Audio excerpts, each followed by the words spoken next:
Muy buen día, ¿cómo les va? ¿Cómo están? Buen día, profe. ¿Cómo está? ¿Cómo andan? ¿Bien? Buenas. Bueno, me alegra, buen viernes. Última clase de esta, obviamente, semana. No sé si ustedes tendrán clases más tarde. Al menos para mí la Por última. suerte, gracias a Dios, no, profe. Bueno, entonces, Profe, ya están las fechas del parcial. hace bastante, yo ya les había dicho, 2 de octubre. Yo no me acordaba. Ah, sí. Por eso justamente el comentario que les iba a hacer era, no exactamente, pero podemos decir que estamos a un mes exacto de los parciales. ¿Está bien? Okay. Así que después ya haremos alguna mención. Ahora aprovechando, yo voy a preguntarles a ustedes si tienen alguna duda, alguna consulta. Y hay un mosquito acá, ahí está. Era un mosquito por esto. Bueno, y preguntarles si tienen alguna duda, alguna consulta respecto de lo que vimos la clase pasada, si les ha surgido alguna consulta. Bien, ciertamente. O bueno, o bien avanzamos con el tema del día de hoy. Yo tengo una duda, pero no sobre un tema particular. A ver, vamos a ver si la podemos abordar. No, era para saber por dónde me conviene estudiar para el parcial. No entiendo el por dónde, pero O sea, algún libro, algún resumen, alguna de las clases, viendo de nuevo las clases. bueno, podrías utilizar cualquiera de ellas. Por suerte, al momento hemos tratado todos los temas en clase. Bien, Perfecto. no nos hemos salido de la línea de clases, lo cual es muy bueno, pero podría pasar que en algún momento yo les digo, chicos, este tema, o chicas, este tema, véanlo en sus casas o véanlo por su cuenta, porque la verdad es que no llegamos a ver tal o cual cosa. No es el caso por el momento, pero tranquilamente podría serlo. Sí, porque ciertamente hay temas que son más escuetos. No obstante, yo entre todos los documentos y entre toda la información que les he intentado suministrar, tienen manuales. Tienen un manual, por ejemplo, de introducción al derecho, o sea, tienen diferentes textos que yo creo que pueden ser de suma utilidad a la hora de verlo eso como un material de introducción, ¿no? Con un material de estudio. Así que yo creo que puede servirles. Así que si se entendió lo que acabo de decir recién, buenísimo. Sí. Vuelvo a decir. Bueno, genial, muy bien. Bien, entonces, la unidad, el examen, perdón, ya que podemos hablar del examen. El examen es algo bastante simple porque se hace a través de la plataforma, porque es escrito.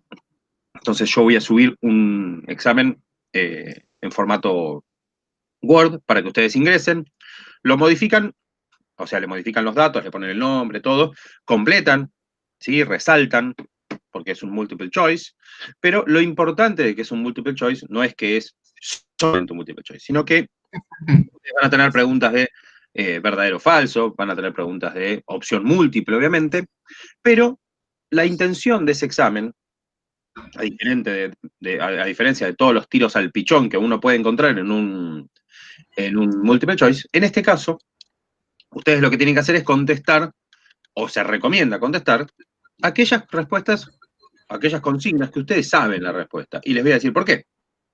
Porque de equivocarse, ¿sí? La pregunta no solamente no suma, sino que además descuenta. Entonces, pero descuenta medio punto, así que tienen un margen de error bien aceptable. Entonces yo ahora le voy a hacer una pregunta a Mateo, que ahora no lo veo, pero al menos, bueno, sí, lo veo, pero parado en el campo, ¿sí? No sé si es un casamiento o algo, o un velorio. Tal vez no es lindo pasar con la foto, pero parece jardines de pilares. Ahí se ve, no sé, me están dando medio lenta la compu. Ahí está. No hay problema. Sí, te vemos. Sí, era Entonces, un casamiento. en un casamiento, ahí está, muy bien, qué bueno. Es un buen momento para sacarse una foto. antes, apenas se casan o antes del Previo a la fiesta. Claro, por eso, porque la foto que se saca después no puede no ser tan, puede ser no tan linda. Bien, entonces, acá, en este caso particular, el examen tiene, como yo les decía, esta particularidad, y de la cual, por ejemplo, yo le pregunto a Mateo, si yo contesto a Mateo 5 preguntas bien y 5 preguntas mal, ¿qué nota me estoy sacando? 0. 2,5. Porque descuenta medio punto. Medio punto, 2,5. 2,5, muy bien. Bueno, esa respuesta que Mateo dijo tan rápido, independientemente del 0, que era seguramente porque no escuchó que descontaba medio. Entendí. Normalmente todos me dicen 7,50, profe, no sé, 8, 9 y medio, 10. Bueno, acá Mateo contestó con mucha firmeza 2,50. Bueno, entonces eso es lo que distingue cuando doy materias de derecho y cuando doy materias de ingeniería. Que los de abogacía somos muy malos con las matemáticas. Bueno, entonces, eso es lo mismo para el parcial y probablemente del mismo modo se lleva adelante el recuperatorio. Yo voy a estar conectado, me voy a conectar unos instantes a través de este Meet para saludarlos, para desearles éxitos en el examen, bien, y automáticamente ustedes después ya descargan el examen que está proyectado más o menos para 30 minutos. ¿Sí? Estudié 20 minutos. No estudié 30 minutos. Si tardo 1 hora en resolver ese examen, es porque definitivamente todo este cuatrimestre estuve jugando al Scrabble. ¿No? ¿Está bien? O soy Agustina y estoy escuchando en realidad música en los auriculares y todo, y bueno. Y ya, eso. Bueno, la clase pasada, con mucho ruido y desconexión, estuvimos trabajando lo que era derecho interno y derecho internacional. Y hoy corresponde que hablemos sobre las fuentes del derecho. ¿Sí? Voy a tratar de hablar de fuentes del derecho, voy a tratar de hablar de ramas del derecho, porque el último punto, que decía efectos de la ley en el tiempo y en el territorio, eso ya lo vimos cuando hablamos sobre el concepto de derecho, una de las primeras clases, si no la primera o la segunda clase. Así que vamos a tratar de ver si podemos hoy completar con esta unidad y ya la clase que viene arrancar con personas físicas o jurídicas, ¿sí? Porque venimos medio lentones. Pero bueno, a mí me gusta esta primera parte siempre hacerla de una manera más relajada o más didáctica o no tan apurada, sería la idea, para que ustedes se vayan familiarizando un poco mejor. Porque después para apurarse y para correr hay tiempo. ¿Bien? Bien, comenzamos entonces. Esto que hablábamos recién de las fuentes del derecho, bueno, las fuentes del derecho se explica de dos maneras, ¿no? Las fuentes del derecho materiales y las fuentes del derecho formales, ¿no? Cuando yo hablo de fuente, ¿sí? No tengo que pensar en la fuente donde yo sirvo la comida. Discúlpame, ¿sí? profe, antes de que sigas. La clase anterior a la del viernes pasado, que la grabó Felipe, ¿dónde estás? ¿En tu canal de YouTube? Sí, exactamente. Ah, perfecto, ok. Dice derecho internacional público, o derecho internacional, derecho interno, derecho internacional, y entre paréntesis, con problemas de conexión, para que ustedes se acuerden que era la clase que se veía que había sido compleja. ¿Está bien? Perfecto. Bueno, igual era una pregunta que podía esperar al final, no tenía que ser ahora. Yo dije, bueno, me va a preguntar algo de vital importancia. Bueno, volvemos entonces. Las fuentes del derecho, ¿sí? Lo tenemos que pensar esto como algo que se genera en base a eso, ¿no? Una fuente es, en este caso, algo que me va a dar inicio, que me va a dar nacimiento, ¿bien? Entonces, cuando yo hablo de fuente del derecho, tengo que pensar en dos cuestiones. O en la fuente del derecho que me va a generar derecho, o en la fuente del derecho que me va a generar comportamientos como si esa fuente sea derecho. Parece difícil, pero es fácil. por un lado, todas esas fuentes previas a la generación del derecho, ¿sí? O sea, comportamientos que entre nosotros son comunes, ¿bien? ¿Sí? O sea, no está en la ley que ustedes cuando se encuentran con alguien tienen que saludarlo, ¿bien? Pero es una costumbre, pero no está en el derecho, pero es obligatorio casi como si no lo fuera. De hecho, si ustedes se sientan acá, justamente es de hecho, si ustedes se sientan acá y todo, y yo le digo, hola, ¿qué tal? Buen día, y ustedes... Bueno, sí, profe, dale, empieza la clase. Claramente no nos vamos a llevar bien, no solamente por una falta de respeto, sino porque efectivamente hay una necesidad de un trato respetuoso y demás, pero porque es una costumbre, ¿no? Yo estaba mirando, por ejemplo, los textos del chat, ¿no? Y veía que decía, falta alguien, no, ¿qué esperamos entonces? Bueno, justamente en el caso de la persona que esperábamos, era en el caso de Felipe, que Felipe se estaba conectando con una clase, con un mail que no era el correspondiente. Entonces, por eso lo estábamos esperando a él. Bien, entonces, en este caso, cuando nosotros manejamos ciertos criterios de costumbre, ¿sí? Eso pareciera que es obligatorio.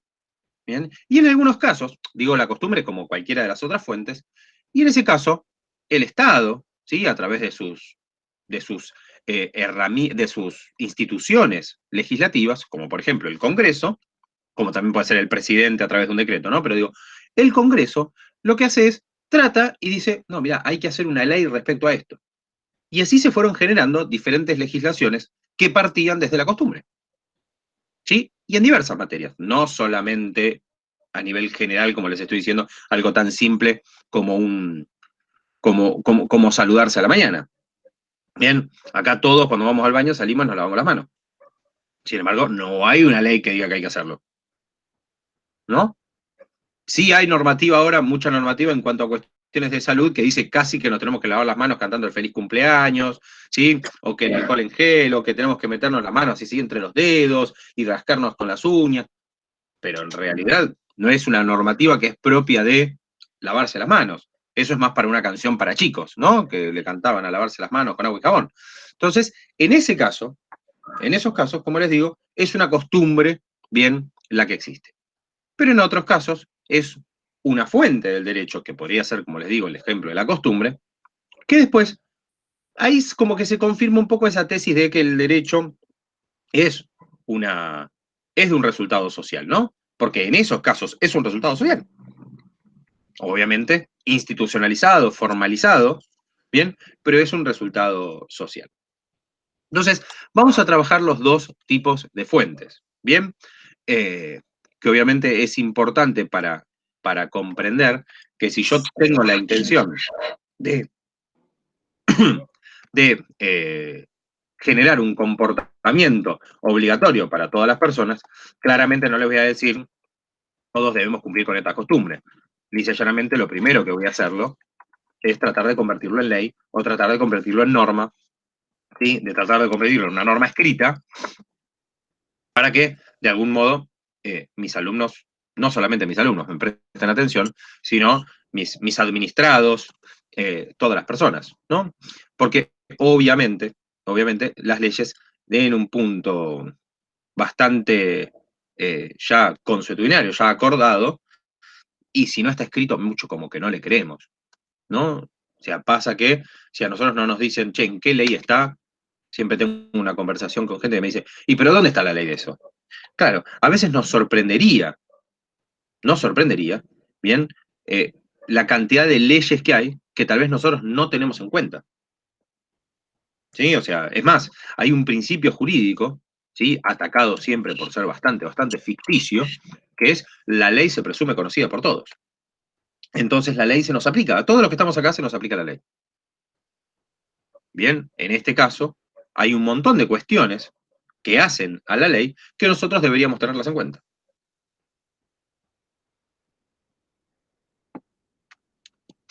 Por eso se celebra en algunos casos cuando aparece una ley sobre algo. Y tal vez no se piense en la eficacia de esa norma. Ayer, por ejemplo, escuchaba comentarios un tanto críticos, bien, en una actividad, sobre la ley María da Pena, que es una ley que tiene que ver con violencia de género, en realidad un tratado, bien, que fue no solamente aceptado y aprobado por nuestro país, sino que además fue ingresado a nuestro ordenamiento jurídico interno, ¿no? Bueno, pero la ley María da Pena tal vez no redujo las muertes por violencia de género. Tal vez no hizo que que bajaran los números, todo lo contrario. Y ahora en tiempos de pandemia los números han sido devastadores para todo tipo de estadística. Entonces, tal vez el efecto que quería encontrar la ley, o el tratado, en este caso no lo habría logrado. ¿Sí? Lo cual no digo que hay que sacar todas las leyes que no tienen efectos, pero habría que pensar de alguna manera cómo se llega a la eficacia y la eficiencia, no solamente a nivel general, sino de cada una de las normativas. ¿Cómo hago para que las leyes sean efectivas y eficientes? ¿Cómo hago para que los resultados que se esperan de cada una de las normas tengan una correlación con la realidad? Entonces, podemos decir que bajo algún concepto, bien, esto de si es ley, se cumple, o por ejemplo el aumento de las penas, ¿no? Siempre hay una protesta muy grande acá en Argentina hace mucho tiempo, cuando fue después de la ola de secuestros y demás, el caso Bloomberg, lo que se llamó la ley Bloomberg, bien, abogó y logró lo que fue el aumento de las penas. Claramente el aumento de las penas, no, bueno, claramente digo con el diario del lunes, ¿no? No fue el medio por el cual se buscaba llegar al resultado. ¿Cuál era el resultado? ¿Tener penas más altas en el código? No, lo que se buscaba era reducir, ¿sí?, los delitos, los asesinatos, los secuestros, y no se redujeron. No se redujeron. Ni tampoco aumentaron exacerbadamente las detenciones o las personas que estaban presas. Por consiguiente, también habría que haber mejorado lo que tenía que ver con la inteligencia de las detenciones. ¿Sí? O sea, no solamente no se consiguió, ¿sí?, que baje la tasa de delitos, sino que tampoco se obtuvo bien el resultado de decir, bueno, tengo un 100% aumento de delitos, pero también tengo un 100% de aumento de personas detenidas y presas por estos crímenes. Entonces, también, obviamente, se hace complejo, se hace cuesta arriba si uno analiza las cuestiones en base a la eficiencia o la eficacia de las medidas que se hayan tomado. Bien, entonces, las fuentes, ¿no? Volvemos un poco a lo de las fuentes. Las fuentes del derecho, principalmente, ¿sí?, tenemos la más importante, obviamente desde el punto de vista de las formales, que es la que llamamos la ley. Obviamente, cuando hablamos de la ley, nos encontramos con que es en un sentido amplio, ¿no? Las fuentes, la ley o las leyes, ¿sí?, en un sentido amplio son todas aquellas normas que fueron institucionalmente, ¿no?, formalizadas y que nos dan a nosotros, como les digo, la publicidad por sobre todas las cosas, de qué es lo que la sociedad, el Estado, está deseando que sea un comportamiento contrario. O sea, si yo voy a criminalizar, ¿sí?, que ustedes se copien en un examen, lo que voy a querer, ¿sí?, por sobre todas las cosas, son exámenes originales, bien, exámenes inéditos, por decirlo de alguna manera, o sea que no, exámenes individuales, reales, ¿sí?, independientemente de cuál sea el resultado. Bien, independientemente de que a ustedes les vaya bien o mal. Porque si yo quiero que a ustedes les vaya bien y excesivamente bien, o me preocupo porque ustedes aprendan, no solamente siendo un buen profesor, sino también utilizando elementos para que ustedes tengan un buen aprendizaje, sino por sobre todas las cosas, lo que hago es a la inversa. Modifico un poco las cuestiones, les pongo preguntas demasiado fáciles, entonces tengo todos promedio de 9 y acá somos todos felices. Entonces tengo la mejor cursada de aspectos legales para la ingeniería de toda la historia de la Facultad de Ingeniería de la Universidad de Belgrano. Bien, pero en realidad yo lo que quiero es que ustedes aprendan. Entonces no voy a hacer un examen para abogados, ¿sí?, ni tampoco voy a hacer un examen para Teletubbies. ¿Está claro? Bien. Entonces, le robé una una sonrisa a Nicolás, que es el más serio del curso. Es más serio que Felipe, porque Felipe no tiene cara, pero digo, es más serio que Felipe. Bien.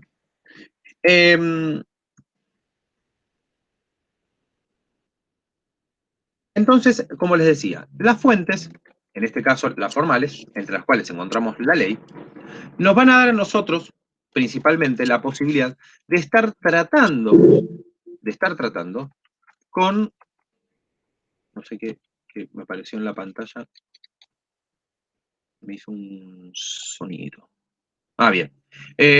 Las fuentes, entonces, desde derecho, como yo les decía, la norma, es la primera fuente que me va a dar a mí la pauta de que, bueno, va a ser mucho más simple, pues de alguna manera, va a ser mucho más simple si yo tengo las normas escritas, o me van a hacer al menos me van a dar espalda para tener otro tipo de discusión. Claro, porque si yo pienso en fuentes, en normas que no estén escritas, tengo más posibilidades de que la gente me diga, no, pero yo eso no lo sabía.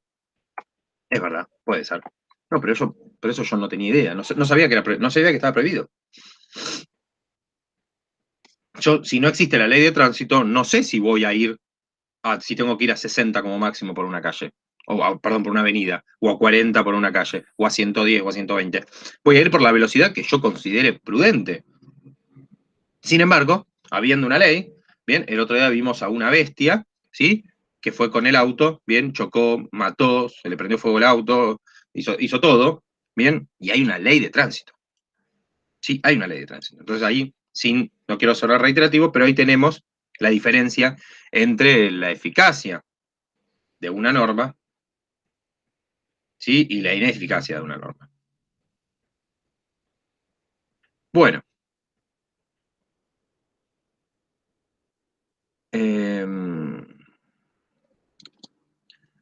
Bueno, entonces, en cuanto a lo que tiene que ver con las fuentes, como les decía, o en cuanto a lo que tiene que decir con las normas, estamos hablando de aquellas que son, obviamente, las leyes en sentido estricto. La ley es toda aquella norma emanada, ¿sí? Del Congreso o emanada del órgano correspondiente, mediante el procedimiento que corresponda, ¿sí? Y también podemos decir otras que cumplen ese rol.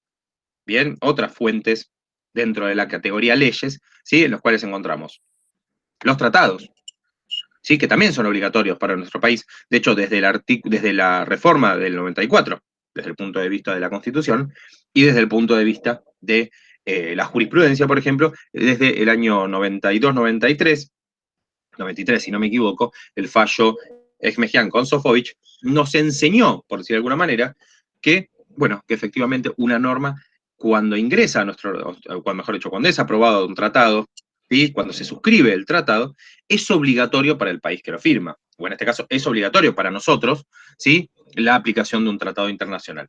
Y mucho más en ese caso cuando se hablaba sobre los tratados sobre derechos humanos. Me estaba olvidando de la fuente más importante. No sé si la más fuerte ya, porque si hablo de tratados con jerarquía constitucional, ya estoy hablando de que comparte esa cúspide de la pirámide. Pero me estoy olvidando de la Constitución, ¿no? Que para nosotros es esa norma suprema, ¿bien? Y que de alguna manera no solo alberga costumbres y principios rectores y artículos ¿no? Sino también tiene toda esa cuestión tan propia de un país y que de algún modo también mantiene, como yo les digo siempre, ¿no? Ese principialismo, esas nociones históricas de lo que se quería para el país en ese momento y que se comparte, tal vez en gran medida, no digo como en el todo, ¿no? Pero digo que se comparte en gran medida con el paso del tiempo. Entonces uno también, a medida que va viendo las reformas que se hicieron, también va viendo cómo fue avanzando, ¿sí? Cómo fue avanzando esa sociedad. No digo que haya sido un avance wow, pero digo cómo fue avanzando esa sociedad. Bien, entonces lo ve a través, no sé, de la parte más antigua de la Constitución, lo ve a través del artículo 14 bis, ¿sí? Que fue un artículo que se extrajo de la Constitución peronista, que la Revolución Libertadora lo incluyó, y que obviamente, la reforma del 1994, que fue como la más actualizada. Aún estamos hablando de algo que pasó hace 26 años, pero es la más actualizada.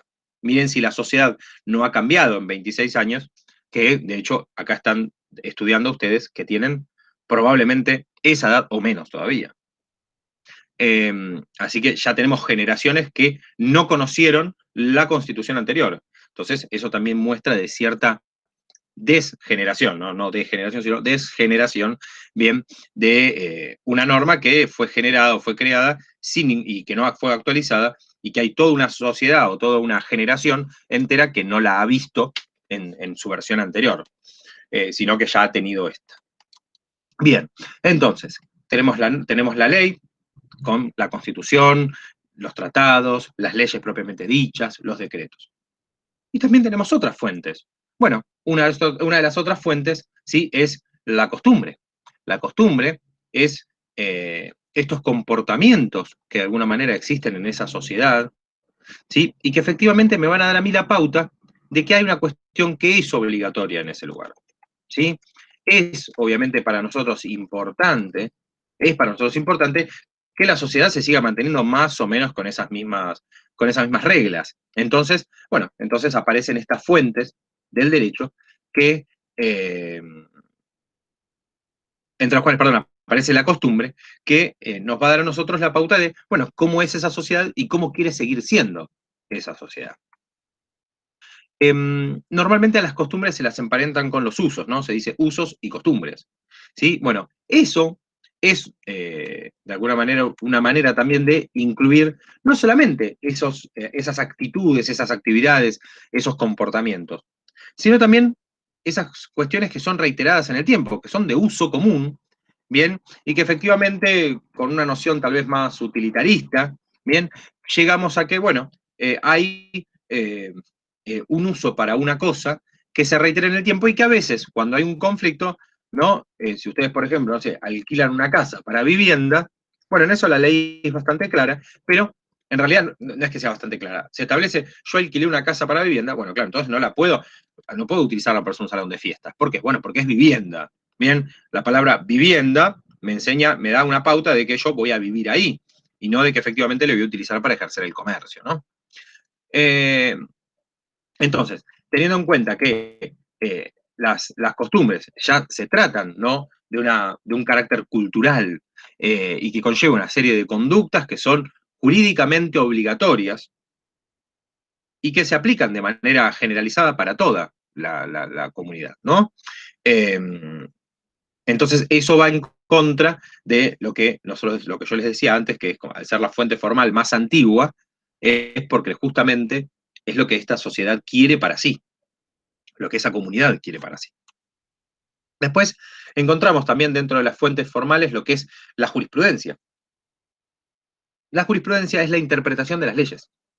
La interpretación de las leyes que realiza un juez, ¿sí?, en caso donde tal vez las leyes no resuelven la cuestión por sí solas, porque no son tan claras, porque no son tan palmarias, ¿sí?, porque esa ley necesita una interpretación, porque la verdad es que viene medio complicada al momento de la lectura, no puede ser fácilmente comprendida por todos, o hay veces también porque la ley, digamos, puede ser interpretada de otra manera, ¿sí? Un caso que yo doy siempre, pero porque es muy claro, ¿sí?, de una jurisprudencia contra leyem, es justamente el caso de la tenencia de estupefacientes para consumo personal. Hubo un gran desarrollo, ¿sí?, en cuanto a desarrollo histórico acá en nuestro país respecto a la tenencia de estupefacientes, que sigue siendo prohibida a través del Código Penal, pero que la jurisprudencia fue variando su criterio, teniendo en cuenta justamente diversos criterios, diversas cuestiones que se tuvieron en cuenta para analizar, decir, por ejemplo, una noción de los años 70 era que la tenencia de estupefacientes para consumo personal llevaba al consumo de drogas. El consumo de drogas llevaba a que las personas no eran productivas. Si la persona no era productiva por estar drogada, tirada en la calle, o sea, que ya creamos, por decir de alguna manera, un homo, no sé, un homo fallopiadum, bien, que es una persona que está todo el tiempo drogada, no es un pibe o una piba que fuma un cigarrillo de marihuana hoy y el próximo lo fuma dentro de un año, o le gusta copiar marihuana, o la pasa bien en una fiesta y después labura toda la semana, como conocemos un montón de gente ¿bien?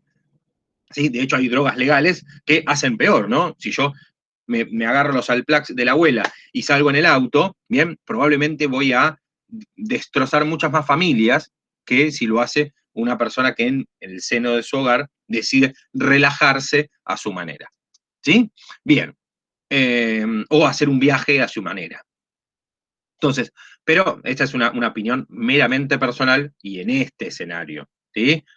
En este escenario. Obviamente que si una persona consume un tóxico, el que fuera, cualquier toxicomanía, sale con el auto o esto y lo otro y comete bien, bueno, esa persona tiene que ser responsable y muy responsable y muy responsable por su irresponsabilidad. Que quede claro por sobre todas las cosas. En este caso, la jurisprudencia ha ido variando los criterios. Primero decía que si estas personas no eran productivas por estar todo el día drogadas, automáticamente eran antieconómicas y afectaban a la economía del país. Por eso el país estaba como estaba. Entonces, yo, si leo bien el fallo del 76, si no me equivoco, lo primero a lo que voy a llegar a la conclusión es que estos fumones son culpables de la baja de la economía de nuestro país.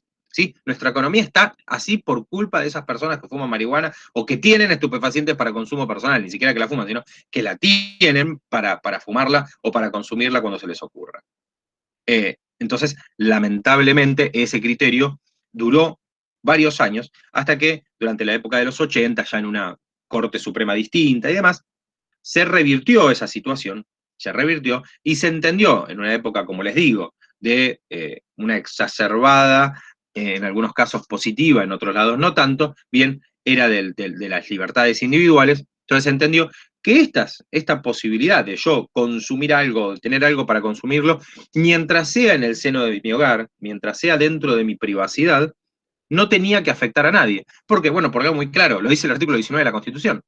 El artículo 19 de la Constitución, ahí pasa alguien corriendo atrás de Matías, las acciones privadas de los hombres, ¿no? En este caso de las personas, que de ningún modo, ahí pasan de nuevo, pero por el otro lado del espejo, de ningún modo de ningún modo afecten a terceros, ¿sí? En un sentido amplio se los digo, quedan solo reservadas a Dios y exentas de la autoridad de los magistrados. ¿Qué significa esto? Que todas las cosas que nosotros hagamos en nuestra privacidad, mientras no afectemos a otra persona, ¿sí? Si acá viene Agustín y se pone a tocar la batería, ¿bien? Y lo hace en un horario prudente, ¿bien? Toma los recaudos para que, de alguna manera, el sonido no haga que a la señora al lado se le caigan los platitos que tiene colgado de la pared, que a Matías no se le caiga el jarrón de la dinastía Ming al piso. Bueno, si Agustina toma los recaudos, ¿cuál es el problema? ¿Sí? Si está en el fuero íntimo, ¿sí? Si está en la privacidad de su hogar. ¿Bien? Distinto es si Mateo quiere salir a practicar un deporte en tiempos de pandemia y eso pone en riesgo, de algún modo, la vida de las personas. ¿Por qué? Bueno, porque estamos en este tiempo donde no podemos salir a tirar viruses por ahí. Bien, entonces, bueno, el desplazamiento de Mateo por ahí podría generarlo, obviamente, o no. ¿Sí? Tampoco tiene mucho sentido porque tampoco hay mucha gente que lo practica, pero pónganle que si estamos en este caso en realidad no es meterse al agua el problema, sino el problema es llegar hasta el agua. Todo lo que yo tengo que hacer previo hasta encontrarme en un lugar así. Bien. Entonces, esa jurisprudencia que fue cambiando, pero que la ley seguía siendo la misma, me habla de una jurisprudencia contra leyes, ¿no? Me habla de una jurisprudencia que va en contra de la ley.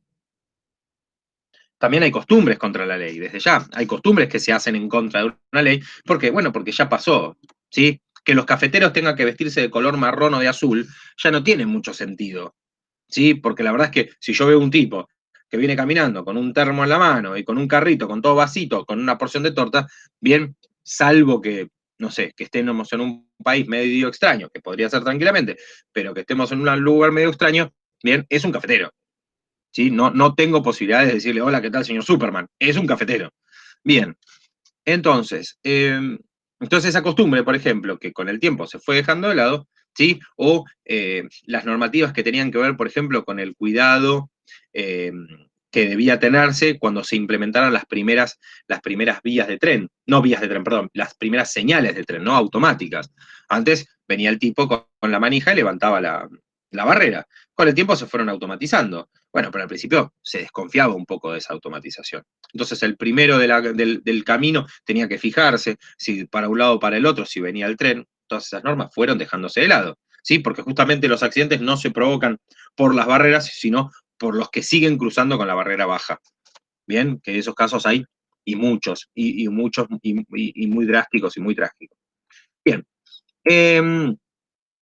Entre otras de las fuentes vamos a encontrar la doctrina, ¿sí? Que esta es un poco la más común, pero a su vez es la que menos relevancia tiene a la hora de analizar estas cuestiones. ¿Por qué? Bueno, porque lo que, por ejemplo, antecedió a la reforma del 94 fue la jurisprudencia. Doctrina había un montón de gente que decía que los tratados sobre derechos humanos debían tener una jerarquía igual a la Constitución. Sin embargo, se necesitó que de alguna manera varios jueces, o principalmente la Corte Suprema, bien resuelva sobre esa cuestión y anoticie, entre comillas, a las autoridades que era necesario una modificación en cuanto a lo que es el régimen de los tratados en nuestro país. Así que la doctrina, que pareciera la fuente más fácil, porque es la interpretación de los juristas, ¿sí? Son las opiniones que dan los juristas sobre leyes que tienen que hacer para aclararlas o para explicarlas, que esto, como están de una manera teórica, llevarlas a un escenario real, ¿sí?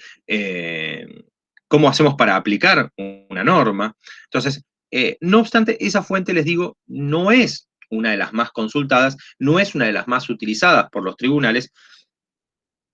No digo que no sea utilizada, son utilizadas por los tribunales para justificar, pero como fuente generadora de normas, claramente no, es una fuente indirecta, ¿no? Nosotros no vamos caminando por la calle, nos para un policía y nos dice, no, che, ¿qué estás haciendo? No, porque Pizarro Damián Rodrigo, en su libro Caminarás por la calle como quieras, bien, en su artículo, no sé, en su página 10, dice que yo puedo caminar desnudo por la calle, total, no pasa nada. Y el tipo te dice, no, mirá, perdóname, esto es una exhibición, es exhibicionismo, no sé qué.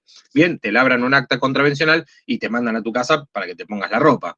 Entonces, claramente la fuente de la doctrina es una fuente indirecta y no tiene una fuerza, bien, que nos permite a nosotros decir, bueno, yo le voy a prestar atención y todo. Pero sí suele generar derecho a través de una norma, ¿sí? O a través de la jurisprudencia que recepta los conceptos de una doctrina. Bien, todo esto igual, como yo les dije desde el principio, las fuentes, la norma, obedece también a una cuestión temporal, ¿no? O sea, para que yo tenga una norma que se esté en el tiempo, perdón, para que yo tenga una norma, necesito que esa norma dure en el tiempo. Bueno, para que yo tenga una fuente que dure en el tiempo, ¿sí? Que tenga fuerza vinculante, en el sentido más abierto de la palabra, necesito que se reitere en el tiempo. Necesito que varios jueces implementen, ¿no? esa norma, porque si no me voy a quedar un poco corto, justamente. Bien. Y por último, les voy a hablar de la última fuente que me quedaba, que son los principios generales del derecho. Los principios generales del derecho, que normalmente se entienden como algo que quedó en el pasado, ¿sí? Son enunciados normativos que expresan un juicio deontológico acerca de una conducta y cómo tiene que llevarse adelante, ¿sí? Cuando se da esa conducta, porque tiene que ver, como les digo, con algo histórico, porque decimos, bueno, la verdad es que los principios generales me quedaron allá lejos. ¿Por qué? Bueno, porque efectivamente la norma, en su mayoría, pareciera que ya está hecha, ¿sí? O sea, parece que hoy por hoy yo ya tengo todo resuelto, pero siguen apareciendo cosas nuevas. Cuando aparecen cosas nuevas, cuando aparecen situaciones que de alguna manera no fueron como, yo qué sé, no sé, el WhatsApp, ¿no? La Constitución no habla de WhatsApp, el Código no habla de WhatsApp, ¿sí? No hay un principio general del WhatsApp. Pero yo le puedo aplicar al WhatsApp las normas. Yo le puedo aplicar al WhatsApp las normas que son propias, por ejemplo, a la correspondencia. Sí, claro. Cuando a mí me habla la Constitución de que de la propiedad privada y me habla sobre la correspondencia epistolar, también se refiere al mail, también se refiere al WhatsApp, también se refiere a, yo qué sé, no sé, a una encomienda y no está nombrado. ¿Bien? ¿Por qué? Bueno, porque por una cuestión de principialística yo voy a hacer una analogía de que si viene alguien, voy a llevarlo al extremo el caso, ¿no? Si viene alguien y me revisa el WhatsApp, y me dice, mirá, o me hackea, ahí está un poco más interesante todavía, me hackea el mail o me hackea el WhatsApp, sí, si es que se puede, pues la verdad no tengo idea si se puede, pero póngale que se roba mis conversaciones que yo tengo subidas a una nube o algo así, esa persona está cometiendo un delito, ¿sí? Porque está violando mi propiedad privada, está violando mis conversaciones, está ingresando en un fuero íntimo, ¿sí? Y privado que no debiera, y que yo no lo estoy exponiendo, ¿sí? Acá hay una gran discusión respecto a lo que tiene que ver con las redes sociales, por ejemplo, porque la red social uno lo que hace es exteriorizarlo, uno lo está exponiendo, ¿sí? Entonces, ¿hasta qué punto yo puedo controlar lo que uno ya está exponiendo? ¿Bien? Entonces, si yo, por ejemplo, me meto en la web de Agustina, y Agustina está en una foto tocando la batería, y mirá bueno está esta foto, y me la descargo y me la guardo en mi computadora. ¿Yo estoy violando la intimidad de Agustina? No estoy diciendo que mi comportamiento no sea medio rarito, pero digo, si yo me empiezo a descargar fotos de la gente, ¿sí? Vamos a hacerlo más masivo. Quédense tranquilos que no lo hago, chicos. Pero digo, si lo hiciera, ¿sí? De hecho, había siempre un miedo de decir, che, no subas fotos de tus hijos, todos, porque del otro lado puede haber un depravado que se descargue las fotos. Y vos decís, está bien, ¿cómo hago para controlar eso? Primero, y si no va a bajar la mía, va a bajarla a cualquier otro. Pero digo, de ahí a que después quiera cometer un delito buscando a mis hijos con esa foto, ya es otra cosa. De hecho, yo tengo esos cuidados que cuando saco la foto no se vea el número, no se vea esto, no se vea el nombre de la calle, ¿bien? Porque uno piensa o vive bajo esos miedos, ¿no? Ahí Nicolás me habilitó el micrófono, entonces le voy a preguntar, Nicolás, yo me meto en tu red social y me empiezo a descargar tus fotos. ¿Yo te estoy robando? ¿Estoy de alguna manera afectando de algún modo tus derechos? Yo creo que mientras no hagas tipo algo público con mis cosas, como que no sé si afecta mucho. Bueno, pero a ver, vos ya lo estás, red social habla de Claro. cierta publicidad, ¿no? Distinto, por ejemplo, si vos, Nicolás, que sos una persona muy reservada, porque de hecho te reservás mucho las sonrisas, bien, yo agarro y digo, che, Nicolás, somos amigos por Instagram, ¿no? Y vos me decís, sí, Damián, pero yo mirá que tengo perfil privado. O sea, mis fotos no las ve casi nadie. Bueno, no te preocupes. Entonces me meto, yo digo, uy, mirá qué buena esta foto de Nicolás. Entonces vengo acá y digo, miren, chicos, encontré en la red social Instagram de Nicolás esta foto. Acá está, lo vemos a Nicolás, un día que, no sé, yo qué sé, que tuvo un accidente, ¿sí? Y se orinó encima. Miren qué situación graciosa, ja, ja, ja. Entonces ustedes se empiezan a reír todos. Nicolás me dice, pero profesor, ¿qué hace? Era una red social, por eso, pero era una red social, sí, pero era privada, porque yo ahí tengo a un séquito de gente que me conoce o esto y lo otro, entonces la verdad es que yo lo quiero mantener en ese fuero privado. No te preocupes, Nicolás, yo te voy a cuidar. Bien, y al día siguiente aparece la clase del profesor Pizarro en YouTube, bien, aparece otra vez la foto de Nicolás para que la vean todos y todas. Entonces, ahí Nicolás me dice, pero profesor, usted es medio tarado, o sea, acá, o sea, no entendió lo que es la intimidad de la persona. No, pero Nicolás, vos lo pusiste en una red social. Entonces, acá yo, Nicolás, lo que quiero con este ejemplo es relativizar esto de la red social. Relativizar esto de lo que tiene que ver con lo público. ¿Sí? Porque nosotros en realidad, cuando lo pensamos, lo tenemos que pensar un poco como volviendo a los principios, de decir, bueno, ¿cómo sería si en vez de ser una red social, sería una pancarta pegada en mi casa? ¿Sí? O una pancarta o una ventana a mi casa. Entonces, yo abro una ventana acá y todas las personas que pasan, como si pasaran frente a la casa de unos gitanos, miran para adentro, ¿no? Y dicen, ah, mirá lo que tienen, y pasa. Como hace la vecina de acá al lado, que siempre se asoma y mira para adentro. Entonces, ya, mirá lo que tiene una heladera tal, tiene una computadora así, sí, bueno, no tiene mucho que hacer. Entonces, pasa, mira así, va, vuelve, entonces pasa. Entonces ustedes van viendo qué es lo que tiene Pizarro en su casa o Nicolás. Bien, y eso sería, por decirlo de alguna manera, como una especie de red social, ¿no? Yo estoy mostrando por una puerta qué es lo que hago. En la red social yo muestro a través de las fotos qué es lo que hago. Si soy TikToker, si soy, no sé, si me gustan los perros, si doy clases, si, no sé, yo qué sé, si me gustan las frutas, si me gusta cocinar. Entonces voy mostrando a través de las redes sociales un poco lo que hago y llamativamente a la gente le interesa eso. ¿Sí? Llamativamente a la gente le interesa lo que hace el otro, como aquellas personas que miran los estados de WhatsApp.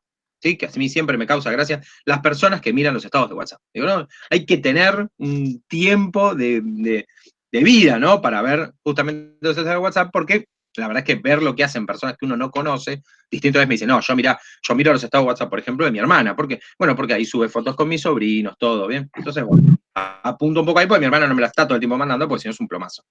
Entonces, toda la gente viene, pasa y te mira, ¿viste? Mira para adentro. Bien. Distinto sería que alguien venga, ¿sí? Venga con una cámara y se ponga a filmar, ¿sí? Y esa reproducción la pase por cadena nacional, ¿sí? O por la TV pública, para que la vean todas las personas. Entonces, ahí yo lo que voy a tener va a ser como una especie de maximización de lo que fue esa ventanita que yo permití que vieran. Bien, bueno, alguien la elevó exponencialmente. ¿Sí? Ok. Sí, De la por misma ejemplo, manera. Sí, perdóname, Agustina. te puede pasar también que alguien se descargue tus fotos y se haga una cuenta, digamos, con tus fotos y como que se haga pasar por vos también. No me pasó, Claro. pero puede pasar. Iba a dar justamente, ¿sabes que Agustina iba a dar exactamente ese ejemplo? Pero ahí el delito Eso no es robo. se descarga la foto. Eso no es robo de identidad, lo que dijo Claro, por eso. Agus. Ahí lo que está diciendo Agustina, que es exactamente lo que yo iba a decir antes, así que estamos todos conectados, es lo que tiene que ver con Matías se enojó y se fue.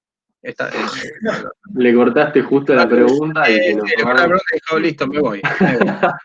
Bien, entonces, ahí volvió por más. Bueno, entonces, esto que tiene que ver con el ejemplo que daba Agustina, que me robó la idea y que Matías lo confirmó, tiene que ver justamente con esto. Tiene que ver con que tal vez no sería. Tengo una violación de cierta propiedad privada en cuanto a, sí, obviamente, porque está robando algo que es muy íntimo, que es privado, ¿no? Pero principalmente tengo un robo de identidad, ¿no? Porque ya después yo con esa foto no solamente me puedo hacer pasar por Agustina, no solamente, sino que lo puedo usar. Hay una aplicación, hay una función que tiene Google, si no me equivoco, que uno aprieta botón derecho sobre una foto y te busca esa foto, ¿bien? En otras situaciones. Y vos podés ver quiénes utilizaron esa foto. Entonces, muchas veces, con eso, sí, es genial, es muy simple, la tiene todos aparte. Con esa foto, con esa función, vos podés encontrar a los famosos trolls, ¿no? Que utilizan fotos de gente desconocida, ¿no? Porque el troll no usa la foto bien mía, que soy un ser, yo qué sé, no sé, bien parecido, bien fornido, ¿no? Y con hermosos rasgos, sino que usa fotos de gente común, como cualquiera de ustedes. No es broma, pero usa una foto de cualquiera de nosotros, ¿no? No es que ponen la foto de no sé, la foto de Valeria Massa, vamos a decirlo de algún modo, o la foto de Pampita, porque claramente si dice Pampita y al lado dice Roberta, nos estamos dando cuenta que es un troll, pero utilizan fotos de gente común. Sí, o sea, es muy simple eso. Bien, no utilizan una foto de alguien conocido o de alguien a quien le llame la atención o alguien que tenga mucha participación en redes, porque si no, tarde o temprano cae, ¿no? Se cae esa utilización. Pero bueno, poco como para salir, así no nos empantanamos en este tema. Entonces, estos principios generales del derecho, justamente lo que me van a dar son enunciados normativos más generales, ¿sí? Mucho más generales y genéricos, ¿bien? Porque la costumbre tal vez es un poco más específica, ¿sí? Y que a pesar de no haber sido integrados formalmente en un ordenamiento jurídico, se entiende que son parte de ese ordenamiento jurídico, ¿sí? Y sirven de fundamento de otros enunciados normativos, ¿sí? Y recogen de manera abstracta el contenido de un grupo de contenidos normativos. Es algo bastante más simple y común de lo que ustedes piensan.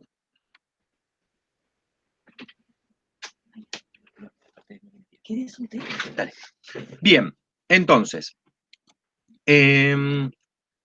vamos a cerrar ya el tema de fuentes, así no nos empantanamos con esto. Y vamos a ver. Profe, yo tengo dos consultas que me quedaron de temas que hablaste anterior. Pero yo pregunté antes y dije, no, decime. Uno, la reforma judicial de la que se está hablando, Sí. ¿modificaría la Constitución? ¿En qué parte? No sé. Primero que perdón, me desdigo. O sea, Sí, era una pregunta retórica. La Constitución no puede ser modificada, ¿sí?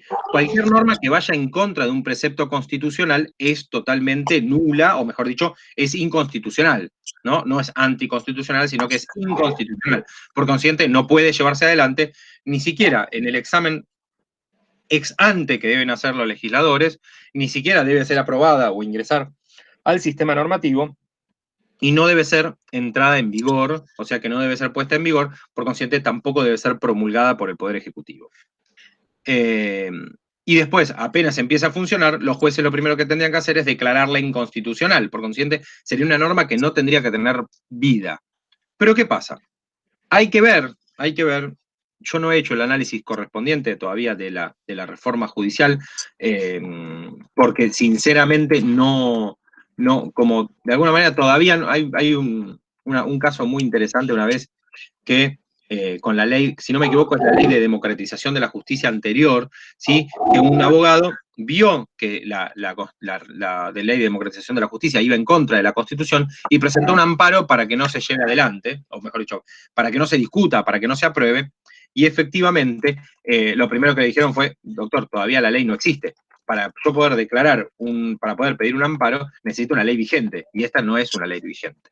O sea, fue interesante, porque ahora a todos nos enseña eso, que hay que esperar. Entonces, en este caso, tengo entendido justamente que hay implicancias de orden inconstitucional en cuanto al proyecto de reforma judicial, que está impulsado principalmente por el gobierno, por el Poder Ejecutivo actual, bien, pero que tiene algunas tachas que podrían ingresar como, bueno, algunas cuestiones que son de materia inconstitucional. Hay una cuestión que tiene que ver con la determinación de los cargos y demás, que es un poco, digo, discutible y que hay que entenderla como tal vez un intento de medidas ciertamente superadoras de lo que tenemos hoy, ¿bien? Pero desde el punto de vista de la Administración de Justicia fue obviamente rechazado porque bueno, no solamente por una cuestión política y por una cuestión de vinculación directa, sino que también creo que en algunos casos se desprende, ¿sí? Se desprende cierta ideología, ¿no? O sea, yo creo que en algunos casos como que se mezcla, pero, repito, no he hecho el análisis correspondiente, si quieren lo podemos hacer, no tengo problema, podemos prepararlo para alguna clase, antes de que se apruebe en lo posible, porque si no, no va a tener mucho sentido, pero digo, podemos ir hablando sobre el tema de la reforma judicial y qué es lo que en definitiva nos trae como un problema. Es muy interesante, Mateo, la pregunta, así que lo podríamos trabajar todos juntos para alguna clase que vendrá, sinceramente. Sí. ¿Bajo qué circunstancias se puede modificar o, no me escucho, reformar la Constitución? Bueno, la misma Constitución establece un mecanismo de reforma, establece cómo puede reformarse, ¿sí? En nuestro caso, se tiene que establecer una asamblea especial, bien, cumpliendo con todos los preceptos, que establece la Constitución, y de esa manera, ¿sí? Se lleva adelante lo que es la reforma constitucional. Es algo que no es algo simple, ¿sí? De hecho, desde el 94 hasta acá se intentó reformar muchas veces, pero como tiene una mayoría especial, no es algo que tenga que sea, de alguna manera, o sea, yo no me imagino la reforma de la Constitución en tiempos de pandemia, ¿no? Porque todavía se están discutiendo si sesiones virtuales sí, sesiones virtuales no, imagínense una reforma constitucional, es para volarse la cabeza. Entonces, efectivamente, vamos a tener que esperar que pase todo esto, pero sí hay cuestiones que yo creo necesitan tocarse.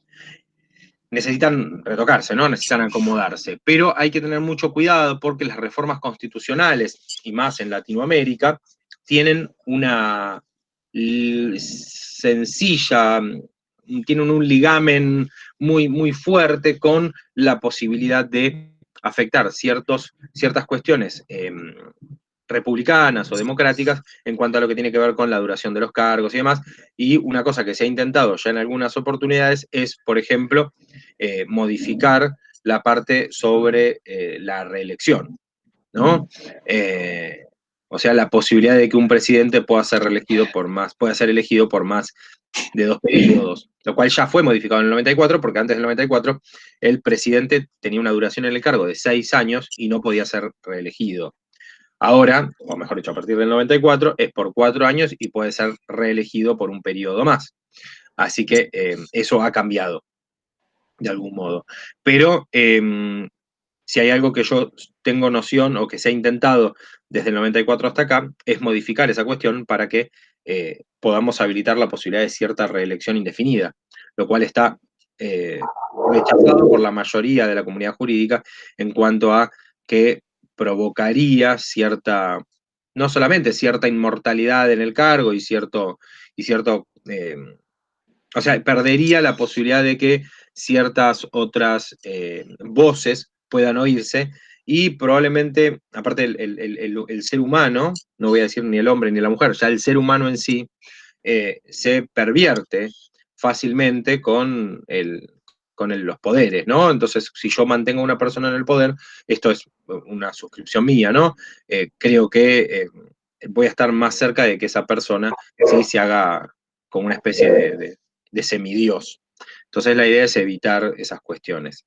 La reforma constitucional del 94 estableció una pauta principal que era la parte pétrea de la Constitución, ¿no? O sea que hay una cantidad de artículos que no podían ser modificados ni en forma directa ni en forma indirecta por la reforma constitucional.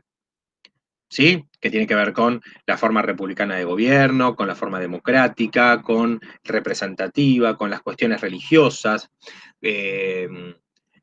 con lo que tiene que ver, por ejemplo, con el orden de prelación de las normas, las libertades individuales, o sea, el artículo 14, el artículo 14 bis, el artículo, lo que hablábamos antes sobre propiedad privada, todo eso, por más que se haga una reforma constitucional, no puede ser modificado. ¿Sí? Se puede modificar agregando derechos o tal vez ciertas cuestiones en base a lo que es la organización de los poderes, pero no en lo que tiene que ver con esa parte, como decimos, pétrea de la Constitución, que justamente pétrea le da ese carácter de perpetuidad y de intocabilidad, ¿no? Porque obviamente son las bases sobre las que se asienta un Estado. Bien, estábamos en lo que íbamos a ver ahora. A ver, lo tengo acá porque se me pasó. Bien, ahí está. Bueno, entonces, vimos las fuentes del derecho, las ramas del derecho. Acá esto es algo bastante mucho más simple y nos va a tardar tan solo 4 o 5 minutos en entenderlo, o tal vez menos, bien, porque las ramas del derecho es, obviamente lo estamos planteando en el sentido de un árbol, ¿no? Si yo digo ramas, estoy pensando en un árbol, ¿no? Entonces, o en una planta, pero automáticamente digo, bueno, tengo ese tronco único que es, o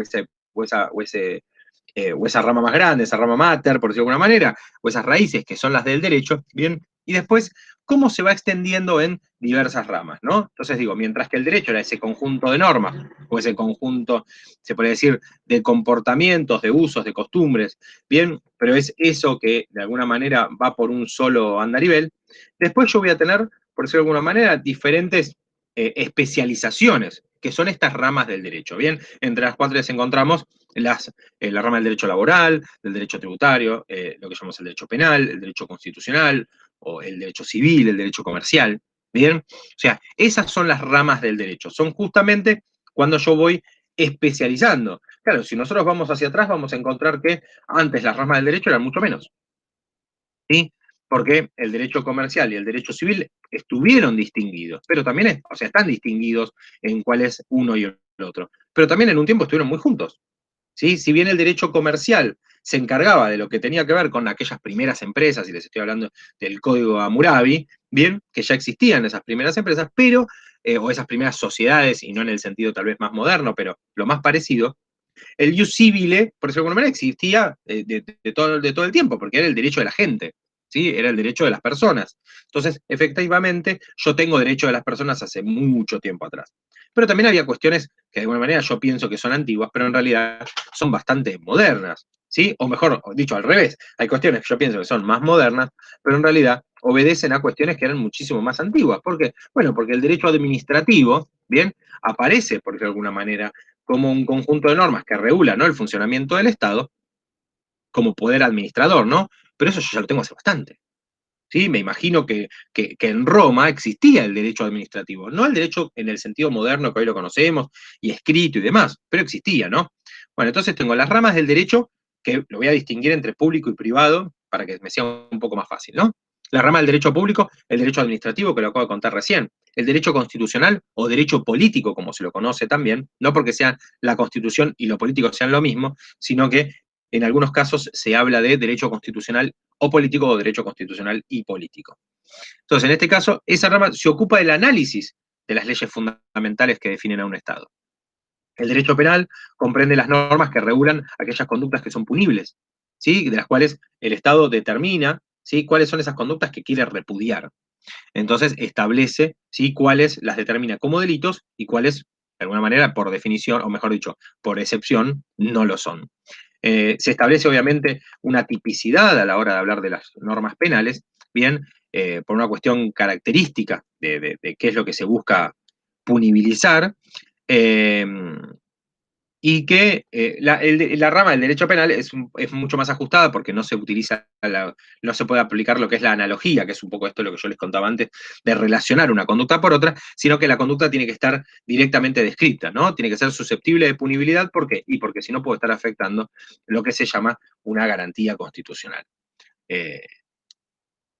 Así que por eso es muy importante que el derecho penal sea bien claro a la hora de delimitar cuáles son esas conductas que se entienden como delictivas.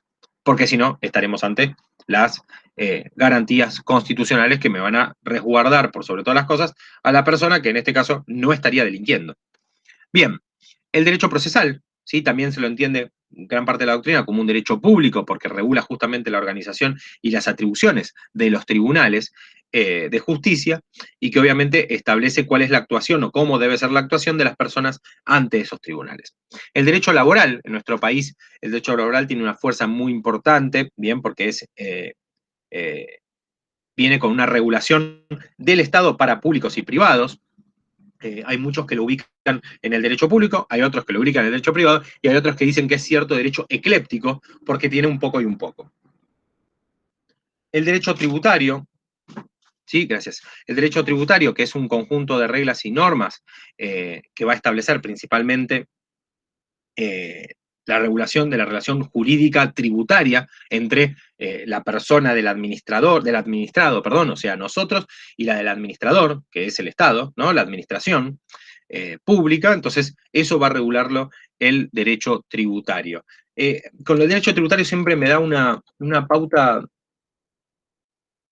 porque la mayoría por ejemplo, en la Facultad de Derecho de la Universidad de Buenos Aires, el departamento de Derecho Comercial es Departamento de Derecho Comercial y Tributario, porque está vinculado desde el punto de vista de que las empresas tributan, ¿bien? Pero nosotros también tributamos, ¿sí? Así que el derecho tributario tiene una interesante regulación que se va a aplicar a las personas respecto del Estado. Entonces, también tiene cierta noción ecléptica, pero en realidad yo lo pensaría sinceramente desde el punto del derecho público. ¿Y en el derecho privado qué encontramos? Bueno, el derecho civil, ¿sí? Regula las relaciones entre los particulares, ya sean personas físicas o jurídicas, ¿bien?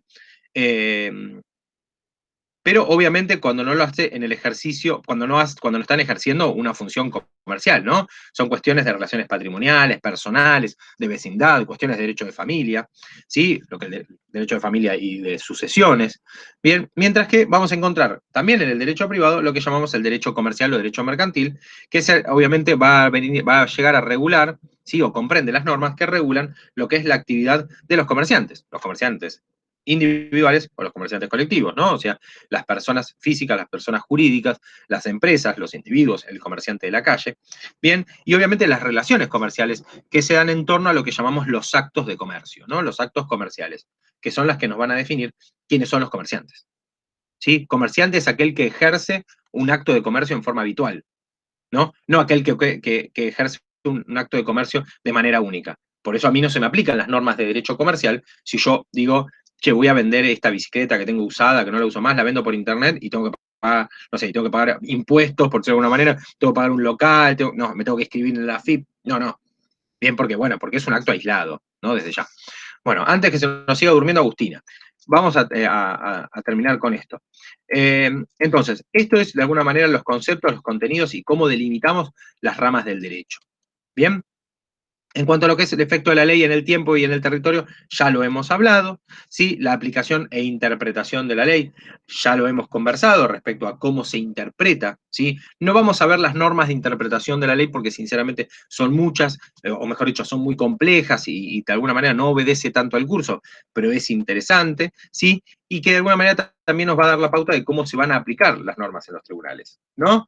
Que de algún modo es importante y que si tuvieron la oportunidad, que sé que algunos sí estuvieron porque los vi, si hay otros sí estuvieron todos mucho mejor, justamente una de las preguntas que me hicieron en el taller de jurisprudencia tenía que ver con, bueno, la función de la Corte Suprema a la hora de aplicar una norma y demás, y esa respuesta que da la Corte Suprema, qué tan obligatorio o no es a los tribunales inferiores. Bueno, eso de alguna manera tiene que ver con cómo yo voy a interpretar, cómo yo voy a definir, cómo yo voy a aplicar la norma, bien, y esa norma, esa forma, no solamente la norma, sino esa forma de aplicación, si es obligatoria o no para los tribunales inferiores. Bueno, la respuesta es no es obligatoria, pero sí tiene una fuerza vinculante, bien, como la misma jurisprudencia decíamos que lo tenía, tiene una fuerza vinculante que la Corte Suprema, como último intérprete de la Constitución, haga, ¿sí?, una aplicación en un sentido o en otro. ¿Sí? No va a ser obligatorio, pero tiene una fuerza vinculante, una fuerza política de relevancia para que los que están por debajo lo aprueben, lo apliquen en ese sentido. Bien, la clase que viene vamos a comenzar con lo que es la unidad 2, ¿sí? Vamos a tratar, digo, de avanzarla en su gran mayoría, ¿sí? Vamos a hablar sobre personas de existencia física y personas de existencia jurídica, o sea, vamos a arrancar hablando de qué es la persona. ¿Qué es la persona? Entonces yo después les voy a mandar un texto que tiene que ver con la persona en el Código Civil, ¿sí? En el Código Civil y Comercial, que es el código vigente, y vamos a hablar sobre las personas desde un punto de vista de un concepto, los tipos, ¿sí? La especialidad, las especificaciones de la persona, pero los tipos de personas que nosotros tenemos en nuestro ordenamiento jurídico, cómo el ordenamiento jurídico los organiza y cómo las clasifica. Bien, y después también vamos a hablar sobre los atributos de la personalidad, las capacidades, ¿sí? Algo que hay que prestarle atención, capacidad de derecho y capacidad de hecho, la situación con las personas que no gozan de capacidad o no tienen capacidad, y los derechos personalísimos, ¿está bien? Y el derecho a la intimidad, que algo comentamos en el día de hoy y también habíamos mencionado en las clases anteriores. Bien, eso es el viernes que viene, el viernes 10, si no me equivoco, viernes 11, perdón. ¿Está bien? Perfecto. Bien. Ok, perfecto. ¿Está bien? Bueno, la clase que viene nos vemos y tratamos personas físicas, personas jurídicas, personas de existencia ideal y todo lo que tiene que ver con los caracteres de la personalidad. Dale, profe. Buen fin. Nos vemos. Ok. Nos vemos. Igualmente. Muchas gracias. Gracias por la clase. Nos vemos. Hasta luego.